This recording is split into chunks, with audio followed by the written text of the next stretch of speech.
So as the day went on yesterday, I just kept thinking about it. How, man, do you believe in the afterlife? And do you believe it? Like, to me now, I know for a fact that my dad was so involved. Plus, there's more to the story that I didn't talk about, tiny little things that I didn't get into on the air. But so anyway, so after I got off the air yesterday, I was doing the show from the studios in Tucson, and my mother is buried across the street. There's a cemetery across the street from the studios in Tucson.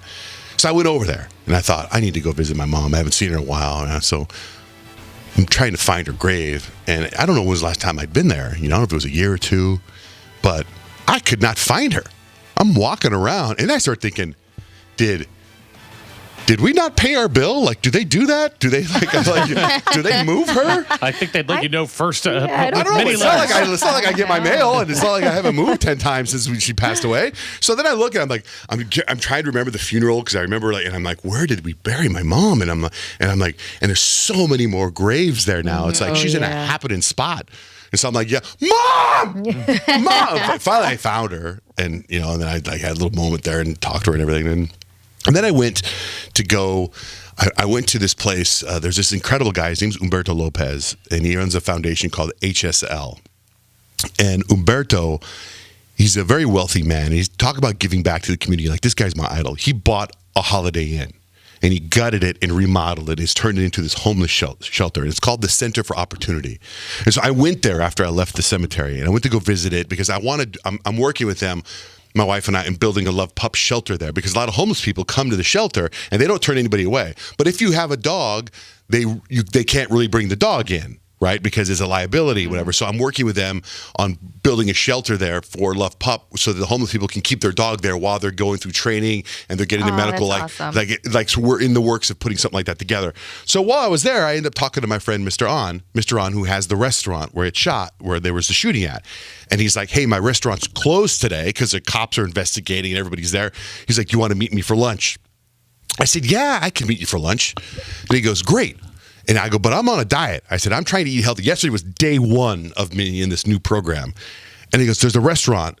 It's called First Catch. Meet me at First Catch. I said, that sounds great, right? It's got to be a grilled fish. Yeah, seafood. Perfect.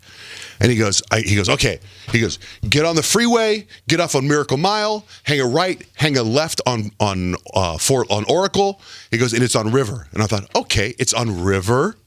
First Catch, Fisher in River. Sure. And he goes, I'm going to call Armando. We have a mutual friend. I'm going to call Armando. Armando will meet us there. I said, okay, great.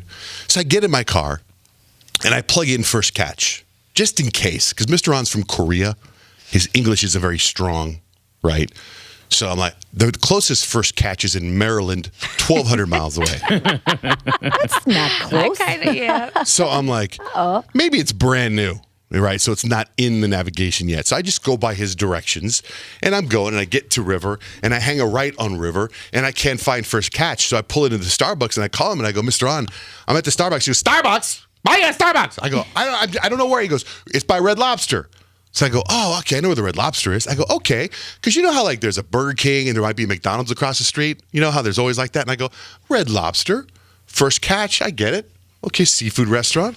So I pull into the Red Lobster, and there it is, First Watch. First Watch. Yeah. First Watch. Right when Watch. you said that, I was like, oh, no. So it's First Watch, not First First Catch Catch. sounds delicious. Yeah, I know. First catch of the day. My whole mind is Maryland's thinking got it grilled fish. Grilled fish. Yeah. So I walk into First Watch, and there's my friend Armando. So good, by the way. And I've been there a million times, but a different one. They're all there. And I sit down with Armando, and Mr. On calls me. He says, where are you? I go, I'm in the restaurant. Where are you? And he goes, well, I'm on my way. So he gets there. He sits down. And I said, you been here before? He goes, I eat here every day. Wow. And I go, I grab the menu and I hold it up and I go, what's the name of this restaurant? He goes, First Catch. I said, where on this menu does it say catch?